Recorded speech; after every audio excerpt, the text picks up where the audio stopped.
Olá, bem-vindo ao E2, o magazine da Escola Superior de Comunicação Social. Durante a próxima meia hora vamos mostrar-te as novidades que o E2 preparou para ti. A PT Blue Station Baixa Chiado recebeu o Indie Lisboa. O repórter E2 esteve presente e mostra-te tudo. O E2 Pro desta semana foi espreitar o dia-a-dia do realizador Ricardo Espírito Santo. O E Cultura PA foi ao Teatro Rápido. Falou com o assistente de produção Rafael Dias Costa e ainda com a atriz Cristina Areia.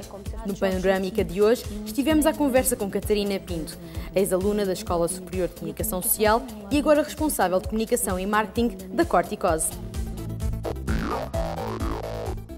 O Indie Lisboa ocupou-se da PT Blue Station Baixa Chiado. O repórter E2 esteve lá e acompanhou a nossa escola em algumas questões sobre cinema, desta vez debaixo de terra.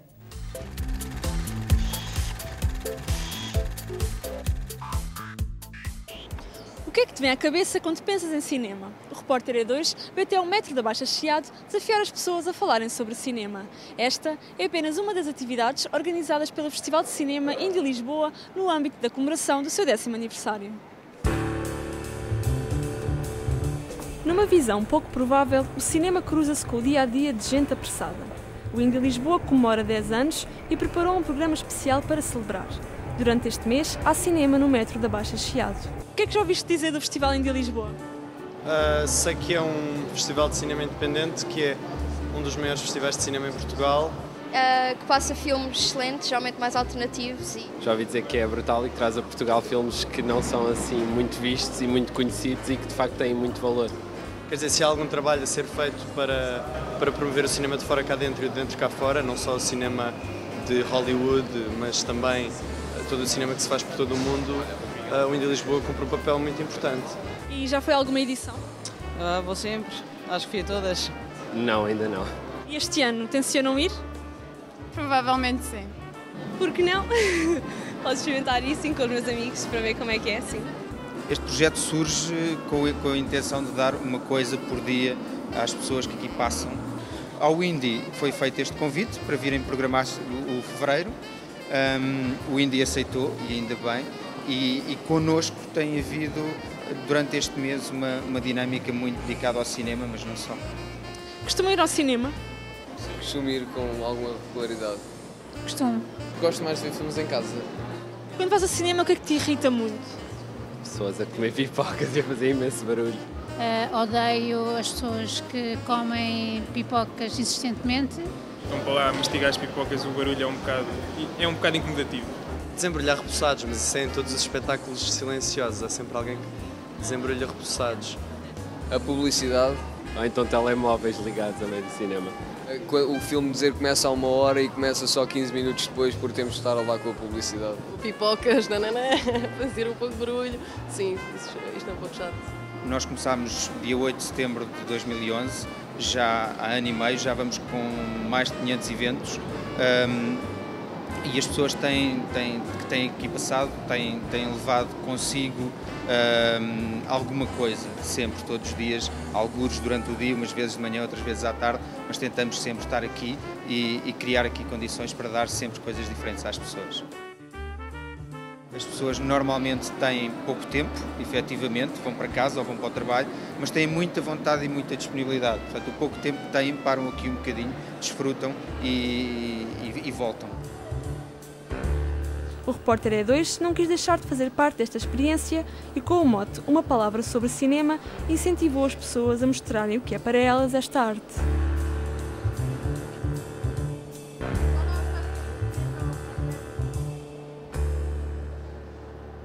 Se ficaste com vontade de conhecer mais daquilo que o Indie Lisboa tem para te oferecer, registra esta data. De 18 a 28 de abril, o Festival de Cinema Independente regressa com uma programação que não vais querer perder.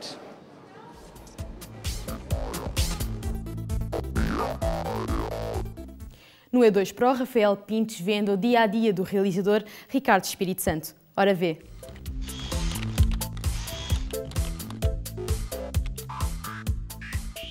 Ricardo Espírito Santo é realizador e divide o seu tempo entre a realização de jogos de futebol, documentários, noticiários e hoje encontramo-lo na gravação de um sketch humorístico. O meu nome é Ricardo Espírito Santo e sou realizador. Uma das características, pelo menos da minha atividade como realizador, é de facto não haver rotinas. tenho o privilégio de realizar coisas muito diferentes. Tão depressa posso estar como aqui no canal, que é a realizar coisas em direto, neste caso até um programa humorístico, com o Hermano José e a Maria Rueff, como posso estar a realizar programas de informação. Tenho feito alguns documentários, que me dá imenso gosto fazer. Faço alguma ficção, acabei há pouco tempo uma ficção.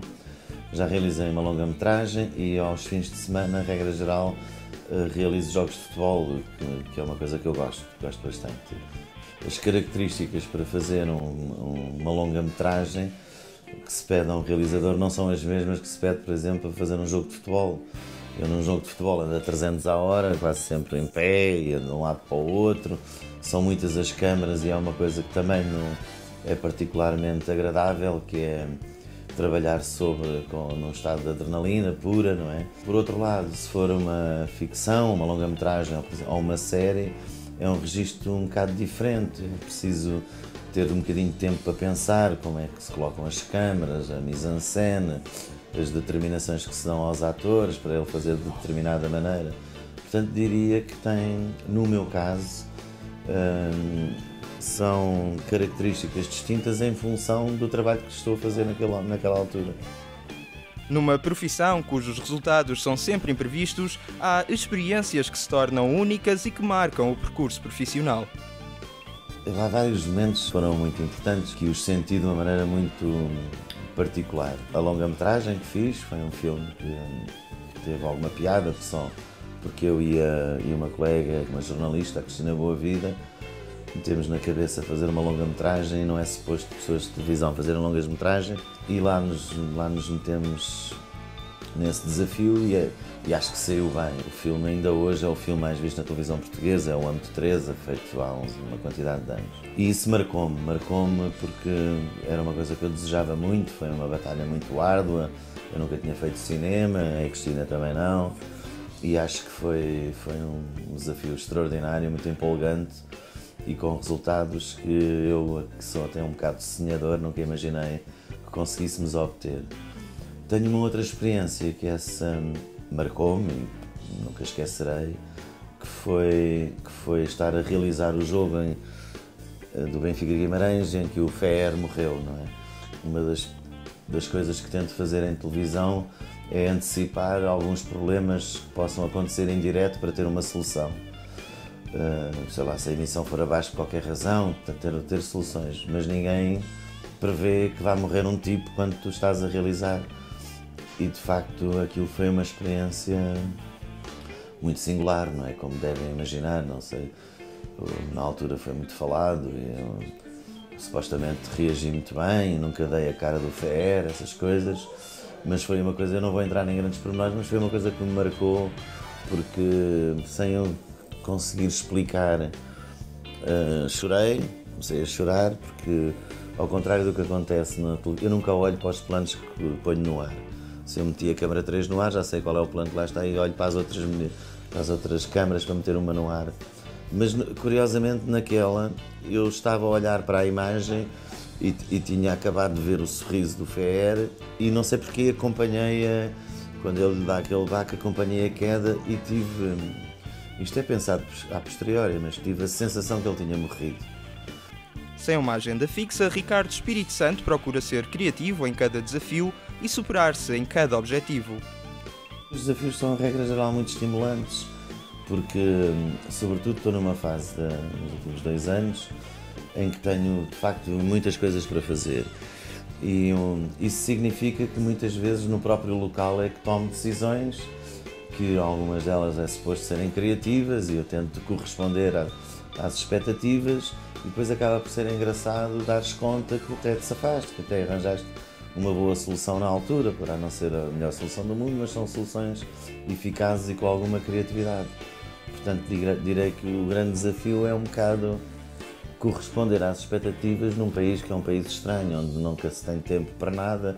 É estimulante nessa acessão, que é mesmo se com condições de uma grande desigualdade em relação a colegas que fazem o mesmo tipo de trabalhos noutros países mais, diria, civilizados ou com melhores condições, que isso depois não se note na pantalha. E pronto, e é esse o desafio diário, praticamente. Isso tanto faz Digamos que a única coisa que não é, que está mais automatizada é o futebol, porque, quer dizer, os lances são diferentes, mas a técnica de captar é a mesma e aquilo aí talvez esteja mais automatizado, não é? Como o futebol diz que as equipes têm que ter automatismos e eu sinto na minha realização que é um bocado a mesma coisa. Se a bola vai para aquele lado, eu já sei qual é a câmara que devo colocar no ar, nas várias circunstâncias eu já sei quais são as câmaras que devo colocar no ar. E pronto, basicamente é isso. O É Cultura Pá convida-te a conhecer um pouco melhor o Teatro Rápido. À conversa com o assistente de produção Rafael Dias Costa e com a atriz Cristina Areia, o E2 mostra-te como uma peça de 15 minutos consegue estabelecer uma relação fascinante com o seu público.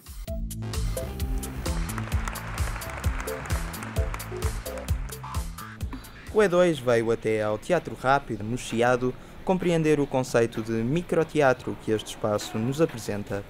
Esta ideia surgiu a partir do Alexandre Gonçalves, que trouxe o conceito do Teatro Rápido de Madrid para cá. O Alexandre Gonçalves é o diretor do Teatro Rápido e então toda esta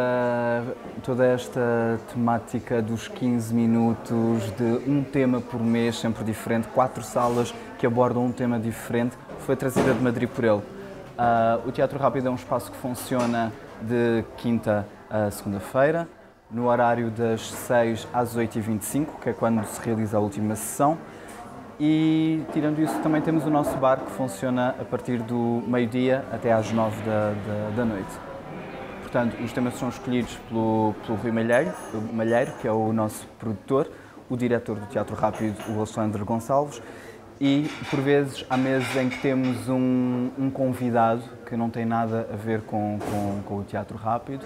Neste mês, por exemplo, foi o Fernando Alvim, que auxiliou nas escolhas dos projetos, mas basicamente é o Alexandre Gonçalves e o Rui Malheiro e um convidado. Eu acho que o grande desafio da cultura neste momento e pelo menos para os próximos anos é ser cada vez mais autossustentável, não depender dos subsídios, é ser criativo com o pouco dinheiro que existe neste momento, é basicamente ser criativo com o pouco dinheiro que há. Eu envolvi-me neste projeto porque tive o convite do encenador João Ricardo para, no fundo, substituir uma atriz que, uma semana antes da estreia, acabou por não poder fazer a peça e eu disse que sim, porque também tenho uma certa dose de loucura e em menos de uma semana envolvi-me no projeto, entrei no projeto a 100% e aqui estou eu. A preparação para um tipo de espetáculo destes, ou seja, em termos de personagem, de construção de personagem, é um pouco mais violenta, mas também mais interessante, no sentido em que é como se as pessoas entrassem, o público entrasse para a sala e de repente apanhasse como se fosse uma parte da história e daquele personagem, como se de repente fosse uma espécie de um voyeur. E então, para nós atores, o desafio é já estar no personagem muito antes das pessoas entrarem e conseguir captar imediatamente a atenção do espectador, porque se não se consegue captar imediatamente a atenção, não se vai conseguir mais até ao fim dos 15 minutos. É tudo tão intenso e tão rápido, é como se concentrássemos tudo naquele momento. Eu gosto muito de coisas novas, sou bastante aberta a projetos novos e gosto muito de coisas diferentes. Odeio rotinas, por isso este era o projeto ideal para mim. E depois, de certa forma, foi como se eu de repente me dissessem assim: agora para tudo o que estavas a fazer na tua vida e vai fazer uma coisa completamente oposta e vamos ver o que acontece. É como pular no escuro, é um pouco isto.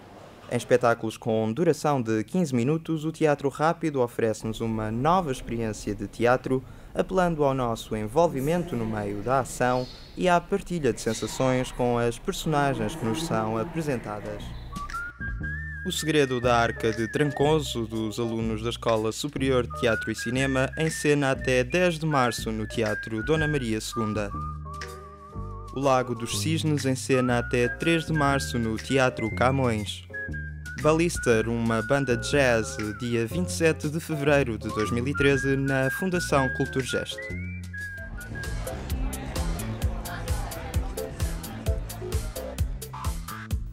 Bem-vindos ao Panorâmica. Catarina Pinto é uma ex-aluna da Escola Superior de Comunicação Social. Começou a sua formação aqui, tirando Comunicação Empresarial, em 2007, e mais tarde tirou também um mestrado em Publicidade e Marketing. Atualmente trabalha na Comunicação e Marketing de uma empresa de serviços. Obrigada, Catarina, por ter aceito o nosso convite. Nada, o prazer é meu. A sua formação académica começou com a licenciatura em Comunicação Empresarial, aqui na faculdade. Certo. Passados alguns anos, ainda se recorda do seu primeiro dia de aulas no ensino superior? Bem, do primeiro dia é difícil, o primeiro dia de aulas já foi há muito tempo, mas recordo-me muito bem da primeira semana, que foi a semana das praxes, de todas as brincadeiras. Recordo-me, por exemplo, de um almoço que fizemos na Feira Popular, de uma ida a um colégio com as crianças a pintar-nos, foi muito engraçado. Mas, de facto, do primeiro dia de aulas não me recordo. Recordo-me, sim, do primeiro dia de aulas depois do mestrado, que é muito mais recente, também uma postura muito mais formal, não é? Do dia de apresentações e tudo mais. Depois da licenciatura, sentiu que necessitava de mais formação. Fez esta escolha porque queria ter formação numa área diferente ou sempre se interessou pela publicidade e marketing? Foi muito fruto da necessidade. Porquê? Porque quando terminei a licenciatura em Comunicação Empresarial e comecei a trabalhar na empresa onde ainda hoje estou, comecei logo a exercer muitas funções de marketing. E a minha formação base não era essa. Então senti depois necessidade, já 2 anos depois, de voltar à ESCS para obter formação na área do marketing e da publicidade, no fundo para ter a certeza de que quando estava a trabalhar estava a fazê-lo com base em conhecimentos sólidos e não apenas em noções que tinha. Porque de facto o curso de Comunicação Empresarial também nos dá algumas noções de marketing, mas são ideias base e aqui consegui aprofundar muitos conceitos que utilizava e muitas técnicas, enfim, foi positivo nesse sentido e foi daí a escolha deste mestrado. Considera que são 2 áreas que se complementam? Sim, sem dúvida nenhuma. Apesar de haver sempre a discussão de onde é que está, por exemplo, o plano de comunicação, se é inserido no plano de marketing ou vice-versa, mas elas de facto complementam-se, sem qualquer dúvida. Não há assim uma fronteira tão ténue como muitas vezes nos querem fazer parecer? Ou... São diferentes porque realmente o marketing está muito voltado para resultados, objetivos e muito na perspectiva do lucro da empresa, obviamente. E a comunicação tem um lado muito de relações públicas que sem dúvida é fundamental e hoje em dia não há negócios sem comunicação e sem marketing também, claro. Correto. Atualmente está a trabalhar numa empresa de serviço global e personalizado no tratamento de têxtil, tanto vestuário como para o lar. Exato. Pensa que os produtos nacionais estão a ganhar cada vez mais destaque? Eu acho que sim, porque todos nós vemos em que estado está a nossa economia e acho que quando vamos ao supermercado ou quando vamos adquirir algum tipo de serviço, pensamos nisso e pensamos em ajudar-nos internamente. Portanto, nós até somos aderentes de um projeto que é o Compro o que é Nosso e acho sem dúvida muito importante e penso que cada vez mais as pessoas procuram serviços e produtos portugueses, made in Portugal, de forma a ajudar a economia a crescer e a superar este momento menos bom. Já que referiu que estamos a atravessar, infelizmente, um momento menos bom e considerando a atual fase de crise vivida no país, quais é que considera que são os desafios impostos aos jovens que querem integrar agora o mercado de trabalho? Em primeiro lugar, não devem desistir. E o grande desafio é manterem-se atualizados, porque isso é muito, muito importante para as empresas hoje em dia procuram sempre pessoas atualizadas, com formação atualizada, portanto o grande desafio é nunca desistir e continuar a formar-se ao longo da vida e não achar que por termos uma licenciatura que já aprendemos tudo, porque nunca aprendemos tudo. E mesmo a questão da própria apresentação, falávamos há pouco sobre os currículos. Sem dúvida, eu estava a dar o exemplo há pouco de que neste momento estamos a fazer recrutamento na empresa e num dia de anúncio tivemos 80 respostas e os currículos continuam a ser todos muito iguais, não há nada que os destaque mesmo em termos, lá está, de imagem, algo que nos capta a atenção. Pelo que muitas vezes acabamos por ser injustos, porque acabamos por recrutar talvez não a pessoa melhor, mas aquela que, olha, um calhar, não é? Porque em 80 temos que escolher 10, depois em 10 temos que escolher 6 para ver presencialmente. Portanto, eu acho que hoje em dia os jovens têm que se destacar E que saber vender-se, lá está, voltamos aqui ao marketing e à comunicação, e estamos numa escola apropriada para aprender isso. Temos que nos saber vender, e é essa a realidade. Para os alunos que queiram trabalhar na área da comunicação e do marketing, que conselhos lhes daria também para aumentarem a sua formação e para contribuir para essa mesma apresentação de que falávamos? Tentem pensar nas candidaturas não como mais uma, mas como a oportunidade que podem ter na vida e tentarem dar tudo por tudo. Não só quando simplesmente enviam o currículo e tentarem enviar alguma coisa diferente e que destaque as características mais relevantes que consideram ter, mas também depois nas entrevistas tentem ser diferentes e tentem mostrar, dar o melhor como se fosse a última oportunidade. Claro que esperamos que não seja e esperemos que no futuro todos os jovens tenham muito mais oportunidades do que atualmente, mas seja como for, é um bom conselho para tudo. Fazer tudo como dar o nosso melhor em tudo o que fazemos. Obrigada, Catarina, pela sua entrevista. Eu é que agradeço a oportunidade de estar aqui convosco e partilhar esta pequena experiência. No momento de crise em que se vive, Catarina Pinto continua a apostar na sua formação para ter um futuro melhor. Este foi mais um Panorâmica. Por hoje é tudo. Para a semana voltamos com mais um E2. Até lá.